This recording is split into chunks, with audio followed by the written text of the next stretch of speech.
You're listening to the micro version of the Savage Lovecast at savage.love. If you're stuck in a relationship quandary, or if you're looking for sexual harmony,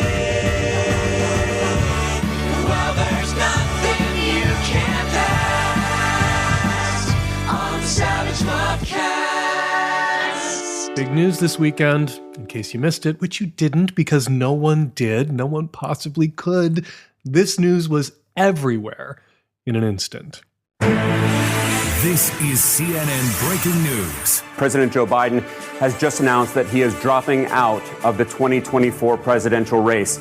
In a stunning letter that was just released moments ago by his campaign on X, formerly known as Twitter, Biden wrote, quote, that it has been the greatest honor of my life to serve as your president, and while it has been my intention to seek re-election, I believe it is in the best interest of my party and the country for me to stand down and to focus solely on fulfilling my duties as president for the remainder of my term. He goes on to say that he will speak to the nation later this week in more detail about his decision. The takeaway for me, besides I'm with her now, is that I got to start doing emergency podcasts. All the big politics podcasts I listen to, Slate Political Gabfest, The Bulwark, The Powers That Be, The Rest is Politics, Somebody's Gotta Win, they've all started doing emergency podcasts when big political news breaks, which seems to happen on a daily basis now. Somebody's Gotta Win, the presidential horse race podcast hosted by Puck senior political correspondent Tara Palmieri. Just Somebody's Gotta Win has done 7 or 8 emergency podcasts in just the last week, including while Tara was on vacation. First, I want to say thank you, Tara, for your service. Second, you know what? I want to get in on this emergency podcast game. I don't want to do an emergency podcast about politics, though, when big news breaks. There are plenty of podcasters out there doing that already, obviously. So when big political news breaks and all the news and politics podcasts are tossing up their emergency podcasts about the big breaking political news, you know what I want to do?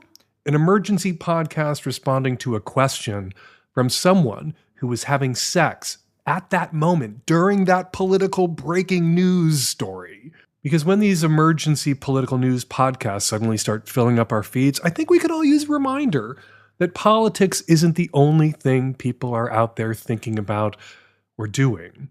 And a Savage Lovecast sex emergency podcast popping into your feed along with all those other political emergency podcasts, I think that would be a good reminder that life goes on. And not everyone is obsessing about politics at every moment. Some people are even out there, even now, even still, even during a political crisis, some people are finding the time to fuck each other's brains out. When I first heard the news that Biden was withdrawing, which I heard not from CNN, I heard it from my stepmom, who's a lovely person, but not a reliable news source, so I immediately opened Twitter, force of habit I'm trying to break, and I got confirmation from the world's most trusted name in news. I'm referring, of course, to Liza Minnelli Outlives, which is a Twitter account I feel guilty about following because Liza hates it, but I love it. The next 2 tweets in my feed, the one from Joe Biden announcing his withdrawal, and right next to that, world historical, politically consequential earthquake of a tweet from Into Gear. He's a gay man in Chicago who's into really hardcore bondage. And at the exact same time Biden posted his announcement to Twitter, Into Gear posted an announcement of his own. He had a guy locked in his bondage box in his dungeon, locked him in 30 minutes ago. Guy wasn't getting out for hours. A bondage box, for new listeners, is like a sexy coffin. So, turns out there was at least one person out there on Sunday who didn't hear the news. I mean, we like to say the news was everywhere, this news was everywhere, but it wasn't in that bondage box, in that dungeon in Chicago. Like those people who were away camping on 9/11 and returned to a changed world, or the people who left on a month-long silent retreat at the beginning of March in 2020 and returned to a world changed by the COVID pandemic shutdown. That guy in that box was going to emerge into a changed world at some point. One of the reasons sexy coffins are sexy is because you do get to get out of them eventually.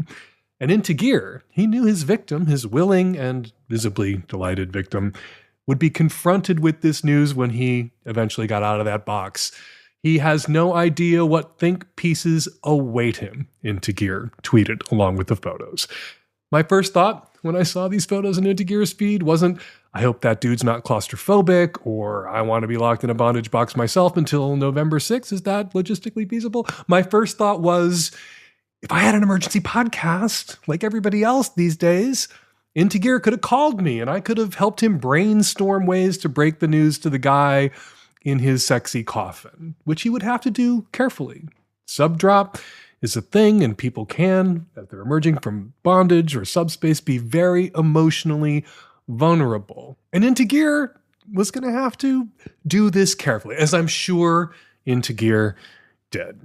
Look, I'm not making any promises here, but the next time there's big news, the kind of big news that crowds your feed with emergency shows from politics podcasters, if you're fucking or about to fuck, if you're having kinky sex or vanilla sex and you have a question in that moment, give me a call and I'll see if I can't get it up, get that emergency podcast up and land something in everyone's feed that day that's fun and sexy, and not make you wait till Tuesday for your next fix of my listeners' crazy sex problems and my crazy sex solutions.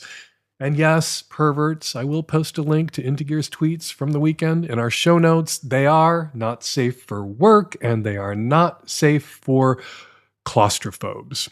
Click at your own risk. All right, coming up today on the Magnum, I think you will love the conversation that I have with Dr. Sara Glass. She is the author of a fantastic new memoir, Kissing Girls on Shabbat. Dr. Glass is a therapist who was raised in a hyper-religious Hasidic Jewish community. She later accepted she was queer, and once she accepted that, she blew up her life to free herself. Dr. Glass is an inspiration. Her story is an inspiration, and her memoir, again, Kissing Girls on Shabbat, is deeply moving. That's on the Magnum. You can try the Magnum version of the show for just $8. That'll give you access to the entire archive of all those Magnum Savage Lovecasts and so much more, going back to 2006 when we made our very first episode. If you like it, you can subscribe for longer and support the show. If you don't like it, you don't have to keep subscribing, but we would love it if you kept listening to the micro. Oh, and Magnum subs. Our next Savage Love Live is scheduled for August 1st at a new time, 2 p.m. Pacific, 5 p.m. Eastern. So if you're on the East Coast, you can join us for happy hour. If you're on the West Coast, you can join us for tea. If you're in Europe, you can join us at bedtime. Savage Love Live is a special bonus show we do exclusively for our Magnum subs. If you are already a Magnum sub, watch for the invite in your email on August 1st in the morning. And if you would like to become a Magnum sub, again, you can do that right now at savage.love/subscribe. All right, let's get to your questions. This episode of the Lovecast is brought to you by the good folks at Squarespace. They make it easy to build a beautiful website, blog, or online store. Head on over to squarespace.com/savage for a free trial. And when you're ready to launch, use the offer code SAVAGE to save 10% off your first purchase of a website or domain. This episode is brought to you by Helix Sleep, the very best mattress designed with your comfort in mind. Get up to 30% off a mattress purchase plus 2 free pillows at helixsleep.com/savage. Hi, Dan. I'm a woman in the Midwest in my late 30s, and a lot of our friends are experiencing separations and divorces. We have a friend who is just completed a divorce and has been wildly depressed. I am wanting him to get back out there, and I think that meeting somebody new, of course, it has to be on his time frame, could bring some energy back in. I don't know. He's been depressed for a long time, so sex is good, and endorphins and connection and touch and all those things. I'm wondering if it's unethical to pay a worker but not tell your friend. Have a woman hit on your friend. But I don't know. A gift, really, you're welcome. But I don't know. I haven't really considered this. And initially my thought is, ugh. But what are your thoughts? What do I think? It depends. What I think depends on what your friend knows, and you don't mention what your friend knows about this or would know about this. If you're going to hire a sex worker for your friend and your friend knows and is down and excited about this, great. That's a gift. Wonderful. Thank you. You're welcome. You should do that for your friend, and you should tell your friend before he meets up with the sex worker that you hired for him to take a fucking bath and floss his fucking teeth and use deodorant, and that he should tip this woman well since you're picking up the tab. But if your friend doesn't know, if what you're contemplating is hiring a woman, basically a sex worker, to catfish your friend, but catfish your friend and fuck your friend too, no, that could really backfire. What if your friend, after this woman hits on him, is really excited, not just about getting to fuck this woman that one time, but he thinks this woman is interested in him romantically, and that's what pulls him out of his depression, and he wants to see her again. How long can you sustain the ruse? How long are you prepared to sustain the ruse? If some woman appears out of the mist and hits on your friend and fucks your friend, and he's excited about her, and it fills him with joy, and he wants to see her again, and then she dis-a-fucking-peers, that could throw your friend back into his depressed state. He could feel more depressed after that experience, not less depressed after that experience. So it depends. It depends on the thing, the most important thing. And you don't mention this thing in your call. Does he know about this plan? How does he feel about this plan? If he's sad about his divorce and he feels rejected or unloved, is being with someone who's having to be paid for her time, paid to fuck him, is that going to make him feel better about himself, or is that going to make him feel worse about himself? A lot of people, that would make them feel worse about themselves at that moment. I'm so unlovable and so unfuckable that the only person who'll fuck me and pretend to like me for 5 minutes is somebody who's being paid to fuck me and pretend to like me. You could see how someone in a depressed state could negatively spin that experience in such a way that it leaves them, even if they went and did it because they were dickful thinking about it or horny and desperate, it could leave them worse off emotionally afterwards. So you know your friend. I don't know your friend. You know what your friend knows about this plan. I don't know what your friend knows about this plan. If he felt like it was a good and fun idea and being with a sex worker was a kind of sexual adventure that he'd like to have at some point in his life, and he's up for it and grateful, do it. If you haven't discussed it with him and you're worried that discussing it with him might do harm, might make him feel worse, well, then you have your answer right there. You should not fucking do this. Hi, Dan.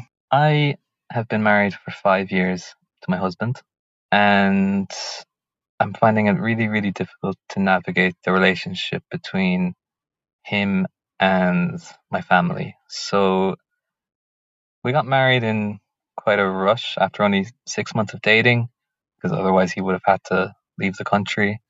This upset some of my family, or at least bothered them that they couldn't really be involved because we essentially eloped. And ever since then, he's just felt less and less of a sense of welcome from them. He's had a particularly difficult relationship with my brother, who's just not a very easy person to get on with in general anyway. And he's also had some major arguments with my dad, who has said some very insensitive things to him. A big part of the problem is that our family in general is pretty dysfunctional. I was the youngest, and I always find it difficult to stand up to everyone else in the family. And basically my childhood was all of them fighting and me trying to be the peacemaker. So now I kind of find myself in that role again, in a way. But my husband sees that as, and he's right often, that ends up effectively being me not supporting him or standing up for him. And there have been a couple of times where, something has happened. Like, for example, last year, my father said something very insensitive about my husband's having lost his father, and I didn't call it out. And my family think that he's too sensitive, and he thinks they're all awful people and doesn't really want to have a relationship with them. And the truth is somewhere in between, and I don't know how to stop getting caught in the middle. So your brother is, by your estimation, an asshole. And your dad has said hurtful, cruel things to your husband about his late father? I don't know how your father thought that he needed to say absolutely anything at all to your husband about his dead dad, besides, I'm sorry for your loss. And you describe your family as dysfunctional and unpleasant. So I'm going to side with your husband here. Don't inflict your fucking shitty dysfunctional family on your husband when you can avoid it. Your husband needs to give you a little bit of, I don't want to say credit, just a little bit of room for these existing dynamics that make it hard for you to speak up in the moment, hard for you to come to his defense in the moment, because there is this pattern, whereas the youngest, you have been the peacemaker, which, is a role that sometimes falls on a member of a family, whether they're the youngest member of the family or the oldest member of the family or a middle child. There's often somebody who in a crazy, dysfunctional, emotionally abusive, loud, argumentative family, somebody who plays that role. And you have played that role. That groove has been carved into you over time, and it's hard for you to jump out of it. Your husband should be able to wrap his head around that. And even if you are incapable in the moment of coming to his defense, which you will have to do less often if they are not with your husband, if you're not inflicting them on your husband as often as it sounds like you might be, but you come to his defense eventually and you side with him and you circle back to your fucking asshole father and say that was not okay, your husband should be able to accept that grudgingly, not delightedly, but like, okay, you said something to your dad, not in the moment when I needed you to or would have preferred you to, but you did say something to your dad eventually. But if your family is as awful and dysfunctional as you make them sound, dysfunctional family, family of origin, is optional family. Husbands, spouses, that's a choice. That's your chosen family. I always credit Armistead Maupin, who wrote Tales of the City, that there is your biological family and there is your logical family. When we're lucky, our biological family is also part of our logical family, but that is not always the case. Sometimes our logical family are people that were not assigned to us at birth, to borrow a phrase, but people who we've found in the world, that we vibe with, our tribe, our people, and we pull them into our life and we create our own family for ourselves. And when you marry someone, what you're saying to them is, you are the most important person in my logical, chosen family. And I'm going to prioritize you and this relationship over all others. And so you need to do that. And sometimes what that looks like is you might run home at Christmas to see the family, and your husband can go with you if he wants to, if he can stand it. But if he doesn't want to, he doesn't have to. And if he doesn't, and your family has a problem with that, you can tell them it's their fucking fault that he doesn't want to hang out with them. And the original sin of this relationship, that you eloped, you need to say to your family, you stop projecting your anger on me eloping with my then boyfriend, now husband, onto him. I chose that. And it sounds like you might have chosen it because you didn't want to have a big wedding where your family was involved, because when your family is involved, shit goes south because they are fucking assholes. And you can risk saying that to them. You're an adult. And when you say that to them, if they have a problem with it and they're angry at you and they don't want to see you, or every time they do see you, they want to argue with you about this and punish you for it, you don't have to show up to get punched in the face. You really don't. You don't have to show up for your family to be abused by your family of origin, by your biological family. You can choose your logical family over your biological family. And your husband, who is a human being, and I'm sure not completely blameless in all things, he is your chosen family. He is your logical family. And you need to fucking choose him over your, as you describe him, asshole brother, and as you described him, asshole father. Stop inflicting them on him, and half of your problem is solved. This episode is brought to you by Squarespace. When you're ready to take your junky website to the next level, Squarespace will make it easy and painless to stand out and succeed online. Start a completely personalized website with the new guided design system, Squarespace Blueprint. You choose from professionally curated layout and styling options to build your own online presence from the ground up, tailored to your special style and optimized for every device. Easily launch your website and get discovered fast with integrated, optimized SEO tools so you show up more often to more people and grow the way you want. And you can sell exclusive content on your site by adding a paywall to sell memberships or courses, or sell files your customers can download like PDFs, music, or ebooks. This would be cripplingly difficult for my band to set up on our own, so we're very glad to use Squarespace's tools. It's just so easy and it works perfectly. Head on over to squarespace.com for a free trial, and when you're ready to launch, go to squarespace.com/savage and use the offer code SAVAGE to save 10% off your first purchase of a website or domain. That's squarespace.com/savage and use the offer code SAVAGE. Hey, Dan. I just wanted to ask how I could possibly get over my wife divorcing me.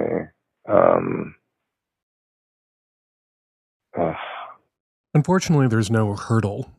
Hurdles like in the Olympics, those people running in circles and jumping over those things. There's no hurdle you can just toss yourself over to get over being divorced by a spouse that you didn't want to be rid of. It just takes time.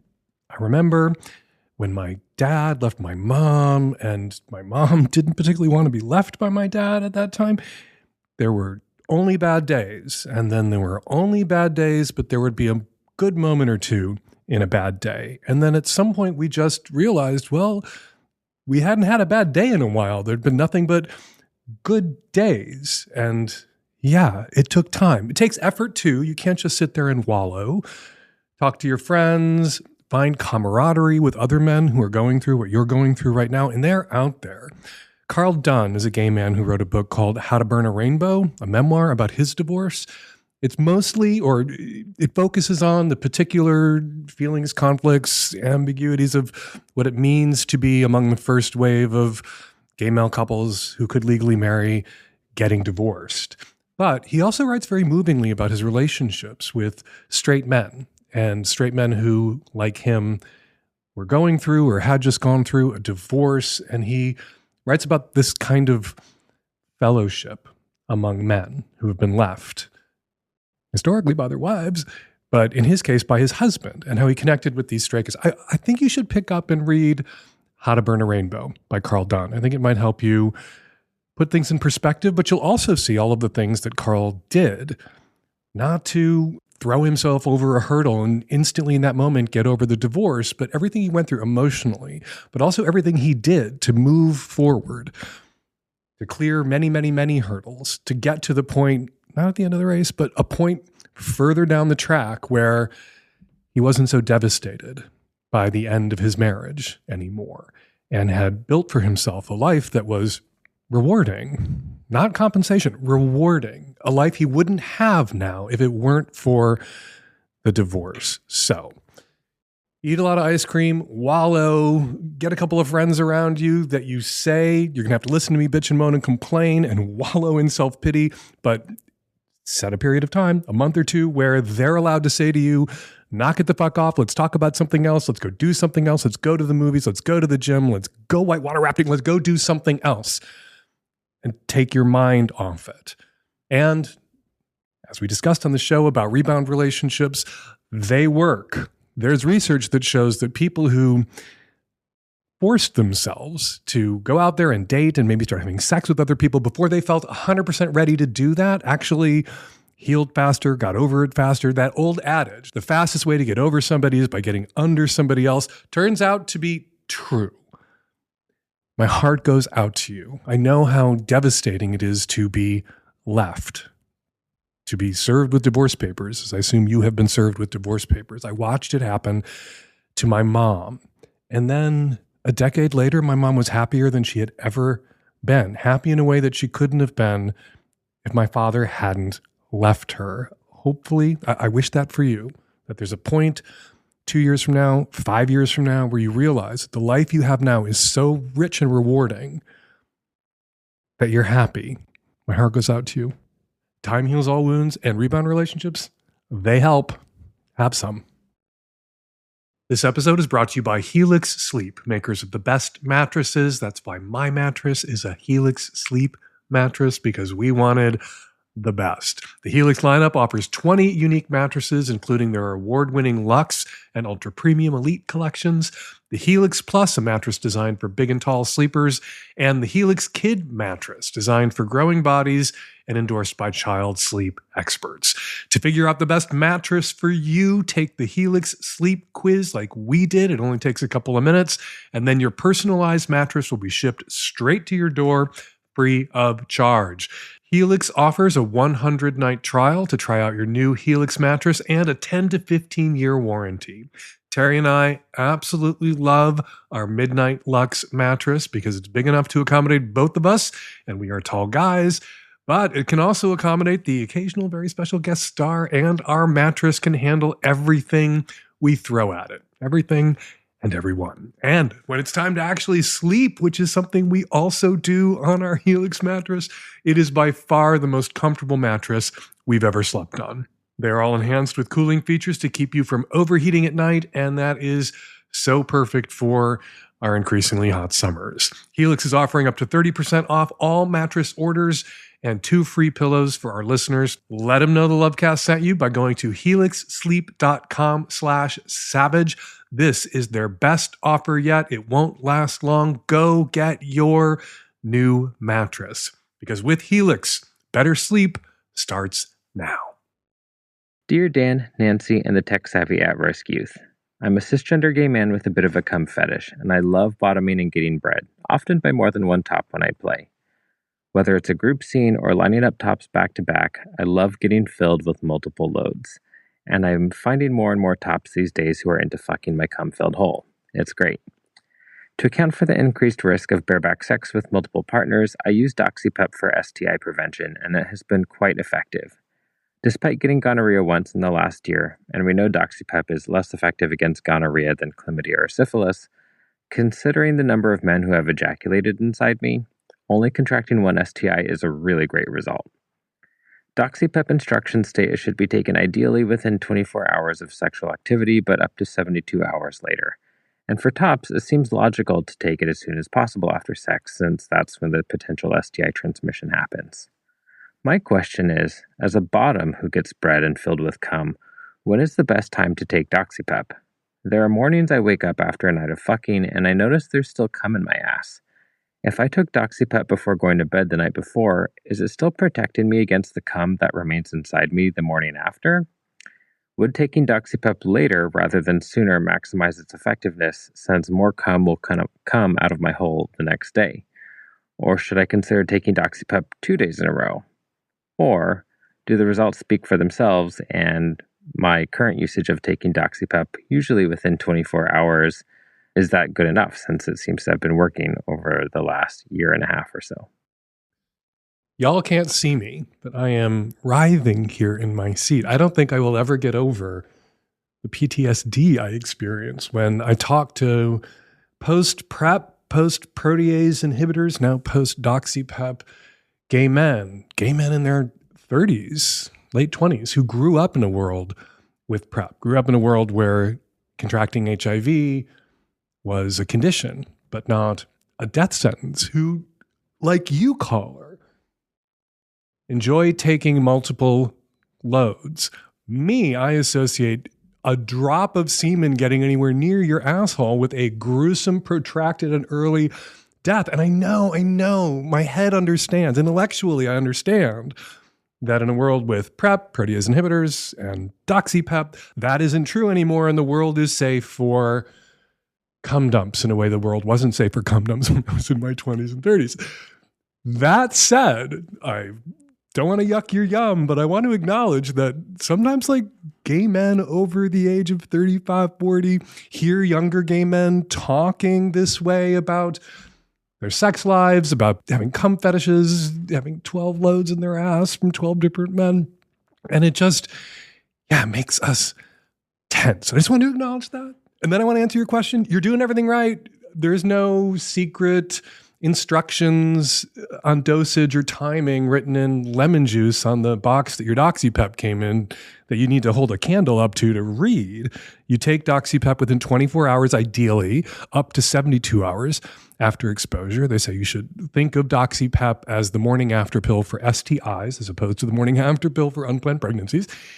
And it is very effective in protecting, particularly against chlamydia and syphilis transmission or taking up, less so against gonorrhea. According to a paper presented at the AIDS conference in 2022 for men who are negative and on PrEP, risk reduction with use of DoxyPep for other STIs. PrEP, of course, protects against HIV infection. 88% risk reduction for chlamydia, 87% risk reduction for syphilis, only 50-ish% risk reduction for gonorrhea. And in all those cases, chlamydia, syphilis, gonorrhea, almost as effective for men who are already HIV positive, but not quite as effective. So, yeah, if you're getting pumped full of multiple loads, multiple times a week, and in a year's time of using DoxyPep as directed, you've only contracted one STI, I would say that DoxyPep has been pretty effective. And you should keep, if you're going to keep screwing what you're screwing, you should keep doing what you're doing and taking Doxy as directed by your physician and on the box it came in. And yeah, give me a call back sometime. Let me know how it's going, and you could make me squirm in my seat some more, just like all those little spermies are squirming in your seat right now. Hi, Dan. I'm a 50-ish straight cis woman. Since the housing market is on many people's minds, this question has to do with cohabitation and sex. I recently saw a movie called Donna Flor and Her Two Husbands. It's based on a book by Brazilian writer Jorge Amado. It's a great story, the story of a woman who has two husbands during the course of her life who are polar opposites. Her first love provides her with great, amazing sex and not much else because he's an irresponsible gambler who steals her money. Her second husband is educated and responsible. He gives her a great life with friends and a beautiful house, but the sex is somewhat boring. I feel like this is the story of my life every time. I always flip-flop between these two types. My first husband was very stable, and we had a great house. I was a model homemaker, but it became boring, and we eventually grew apart. My latest boyfriend is the opposite. He brings constant chaos. His house is messy, so I can't live there. He's insecure and childish and always needing attention, but the sex is pretty great. Do I have some fetish around chaotic individuals with no boundaries? Am I doomed to never again cohabitate with a man? And is life really just a choice between great sex with unstable people or Stepford wife suburban perfection? You sometimes hear people tossing around this, I don't even know if it's true. Maybe I'm repeating some bad Chinese character tattoo off somebody's back, and it's just a urban legend that this is actually a saying in China, but it's kind of a curse. And the curse is, sounds like you're wishing someone well, but what you say to them is, may you live in interesting times. Because if it's an interesting time, it's usually a chaotic, dangerous time. Right now, it feels like we're all living in interesting times. I think it applies also to our relationships. You know, the relationships that you have with men where you feel safe and respected and safe. The sex isn't as arousing because there's something about danger or risk or feeling off balance. The cortisone, the adrenaline pumps. And yeah, there's something about somebody you shouldn't fuck, somebody that your non-reptile chunk of your brain is saying, what are you doing here? And your reptile brain is saying, let me fuck this person, please shut up. That can be hot. I think it's one of the things, this dynamic, this push-pull, this yin-yang between somebody who's good and safe for us, but the sex isn't as exciting, and somebody who we know is wrong for us, but oh my God, the sex is amazing. There's something about that all by itself that points to one person can't be all things to another person, romantically, sexually, relationally, that there are different kinds of things we need, perhaps, from different kinds of people at different points in our life, and sometimes, complicating matters, For most people, we need those different kinds of things from different kinds of people concurrently to be content and feel fulfilled. So you get people who feel like they can't have these things concurrently. They can't have the safe, loving partner that they have okay to good sex with at home. And then every once in a while have an adventure with somebody they would never want to share a home with or be in a relationship with, where the person or the dynamic is fucked up or toxic, but the sex is amazing, and have both those things. And so what you do is you have people who go marry safe, boring, and after a while they've had enough safe, boring and good to average sex that, you know, and if they're monogamous and there's no way of opening the relationship even a crack, the only way to have the great, tremendous, exciting, crazy, fucked up sex you've had with other people who aren't your safe and lovely, wonderful, comforting partner is to get out of that relationship. People will engineer the end of something good to / great, but not exciting and not something that probably could or should be exciting.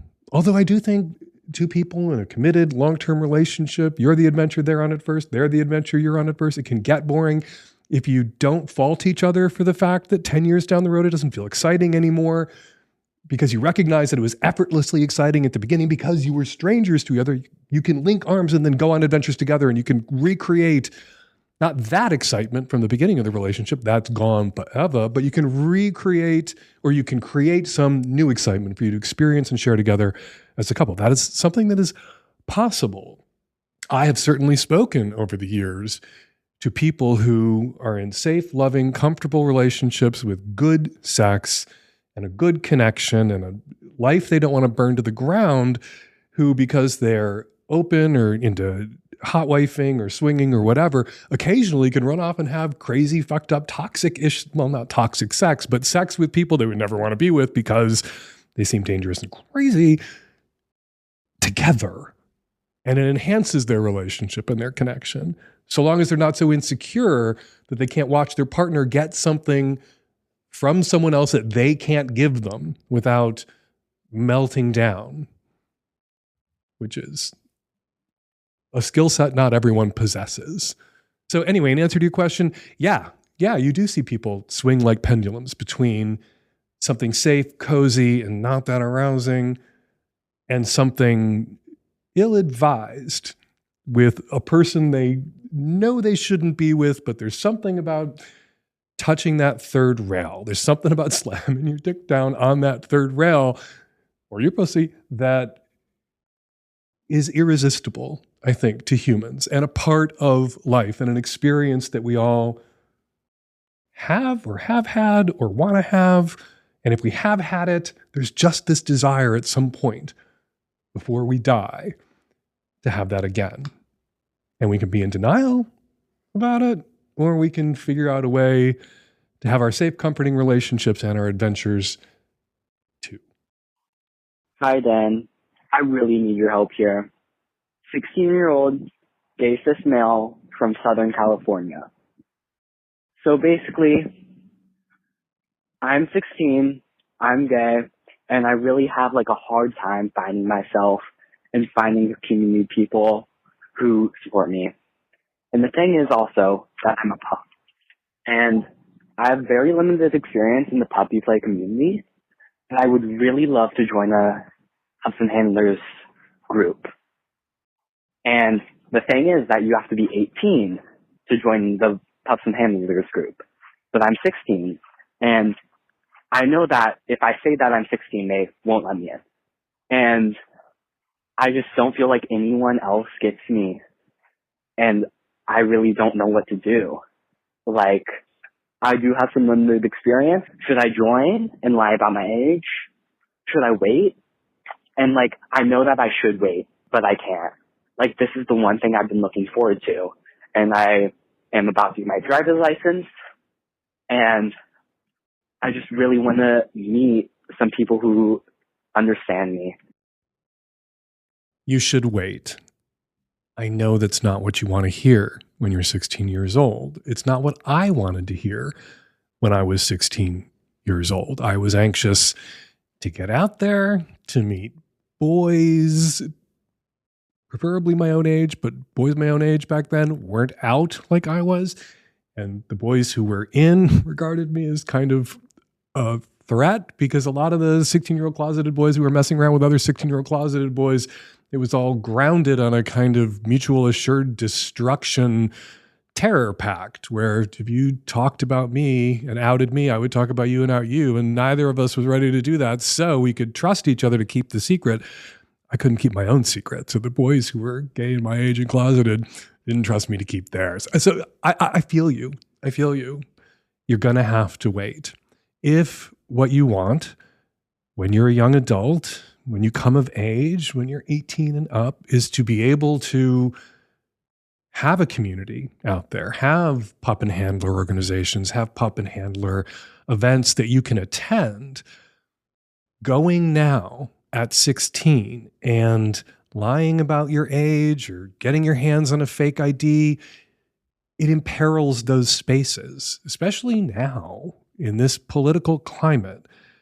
Now it would especially imperil those spaces. One photograph gets out of a minor, oh my God, a minor, a 16-year-old with a learner's permit or a driver's license who snuck into this kinky fetish crazy, which is nothing, pup play is so many things, but it's not an extreme kink or an extreme fetish, but it will be spun that way. And the people who organized it could wind up prosecuted. The organization could be shut down or picketed or subjected to a violent attack from a group of roving fucking Proud Boys that we can't seem to do fucking anything about in this country. Yeah. If what you want is for there to be a community out there for you to join when you're 18, you don't want to enter that community now when you're 16 in violation of the organization that you hope to be a part of, or the group that you hope to be included in violation of their rules. Which is not to say that at 16, you can't find people who understand you that you can talk to. You're talking to me. You can get online. There are lots of people on social media sites who are players, pup players. There are lots of people who are young. Pup play seems to be a kink, a fetish, I don't even know, an identity that appeals to a lot of younger gay men and boys. Some of those boys would be appropriate for you to connect with, talk with online or in person. If you're 16 years old and you're out and you're gay, do you have a boyfriend? Are you going to any age-appropriate dances, events, concerts, going to Comic-Con, going to cosplay events where you don't have to be 18 or 21 to get in? Who are you meeting? Who are you dating? Seems to me that if you want to be out and gay and out as a pup, that the first person you can practice coming out to is some 16, 17-year-old, 18-year-old age-appropriate first boyfriend. And you can tell him, like, this is who I am. This is something that I'm interested in. This is a way that it speaks to me to role play this kind of pup persona and the kind of affection that is a part of the kind of pup handler dynamic. Receiving affection in that way really appeals to me. And see what your boyfriend says. If your boyfriend says, what the fuck, I could never do that. Are you crazy? Not the right guy. Wrong boyfriend. But if your boyfriend is GGG, has a slightly open mind, if your boyfriend has some things on his list that he's interested in trying, maybe you would be great first partners and your boyfriend would be willing to go there for you, or you'll have a Yahtzee moment and your boyfriend was already there. You just hadn't come out to each other about it yet. Sometimes that happens. You lay your kink cards down on the table and they do too, and they're the same cards. That's a wonderful moment. But yeah, that's how you do it. That's how you do it at 16, 17 years old. You can't and shouldn't lie. To meet somebody on Grindr, you can't and shouldn't lie. To meet somebody or join some organization that you are too young to be a part of. Ready in your heart, but chronologically, technically, legally, too young. Masturbate about it. 2 years. Those 2 years, they seem 16 to 18, like the longest 2 years in your life. And then 18 to 21, the longest 3 years in your life. But they fly by. They really do. And you will have plenty of time, plenty of opportunities, and plenty of connections waiting for you out there, IRL, in real life, in this community that's waiting for you, ready to receive you, but not yet. All right, enough of what I think. What do you people think about what I think about people's problems who called me this week? Listener feedback. First up, some of the comments left on last week's show in the very lively comment thread at savage.love. Says pentatonic to the caller who felt jealous and uncomfortable upon seeing the photo of his girlfriend with her FWB. Just tell her what you told us. Tell her that texting about the hookup was really hot and you enjoyed it, but that the photo was too much. You can have one without the other. Says Happy Hubby regarding the caller who's independently wealthy. I don't personally have rich people problems, but I know some people who do, and the answer is easy. He has a pile of money he looks after and likely invests, so he can honestly tell his potential dates he is a financial manager, his own financial manager. Once he gets a few dates in, he can disclose the details to someone he feels a connection with. And finally, says Kiss Cam, I have nowhere else to put this but in the Savage Love community. I think I'm going to ask out my pro-dom on a non-pro date. I know it's a long shot, but I think we have a great connection and get along well outside the sexual realm. So figure it's worth trying. Wish me luck. Luck, Kiss Cam. And yeah, go in there knowing that the odds are long. This is the longest of long shots. And if you get along great outside the sexual realm, it's probably because your pro-dom is a service professional who wants to keep her clients happy, but isn't necessarily romantically interested in you or any of her other clients. That said, I can't resist giving you some sex advice here, Kiss Cam. That said, I have known people who were sex workers who wound up dating clients. So shoot your shot, but clearly signal to her by explicitly telling her that she can say no to you. And then drop back into the comments next week and give us all an update. All right. For more listener feedback, check out those comment threads at savage.love. There's a lot of talk in the comment thread on last week's show about that independently wealthy caller. If you want to dive into that discourse, go dive in. And for even more of my responses to listener feedback, check out Struggle Session, where I respond to listener and reader comments. Goes up Thursdays at savage.love exclusively for Magnum subs. And now, without further delay, listener response calls. Thanks, Dan, for your smart words about anal finger play. My own thoughts are that unless you're in exploration with another partner and are communicating well, just keep the fingers away unless you also have them up your ass. Finger play is almost an art. Shout out to my play buddy B. And I don't know anyone who likes a single digit inserted. What some may not understand is that a single finger doesn't really give the sphincter any time to relax around something. So go ahead, eat and massage that outer rim, that beautiful rosebud, and learn good techniques before inserting one or more fingers. Hi, Dan. I was just listening to the most recent episode where you're having a conversation about face blindness, and everything that you described I also experience, meeting people over and over again, even in a short period of time, not recognizing them, being that person watching a movie, irritating everybody because I don't know who the fuck anybody is, and constantly saying, wait, but who's that? But who's that? And not recognizing cars, same. I also took a face blindness test online once and passed, and I feel like there's got to be some reason that in real life we're not recognizing faces, but on this 2D test somehow we're able to pass, because it is a problem. I don't recognize people, and like you, it takes me many meetings to recognize a lot of people. Some people never really stick very well at all, and I forever rely on secondary cues. Jewelry that they wear, glasses, voice, the way they walk. I have a sister that I don't always recognize. My other problem is I see people that I think I recognize and they are not that person. Yet I pass the face blindness test. So I don't know. I still tell people all the time when I meet them, I'm not going to recognize you again. When you see me, just say, hey, this is me and we met here. So I don't think that you have to pass a test to own or understand that you have a lot of trouble recognizing faces, and to just tell people that so that they know to expect that you're going to snub them the next time you see them.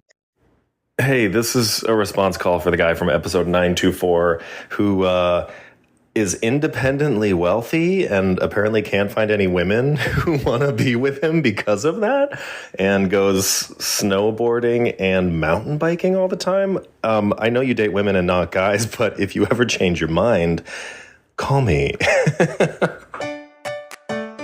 And we're going to leave it there. We've got 3 great ways for you to get us your questions or comments for future shows. You can record your question or comment directly on our website at savage.love/askdan, or you can make a voice memo on your very own phone and email us your question or your comment to q@savage.love, or you can call our landline and leave us a message like it's 1995 at 206-302-2064. Calling all filmmakers. And hey, if you've ever made a sexy video on your phone, congrats. You are, so far as Hump is concerned, a filmmaker.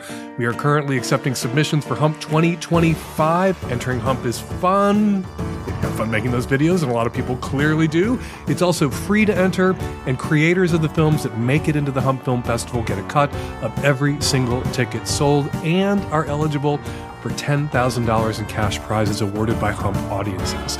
Find out everything you need to know about making and submitting a film for Hump at humpfilmfest.com. Just click on Submit. Follow me on Instagram and Threads at Dan Savage. Follow me at Blue Sky at Dan Savage, and you can still find me the really bad and getting worse place at Fake Dan Savage. Follow Dr. Sara Glass on Instagram and Threads at Dr. Sara Glass.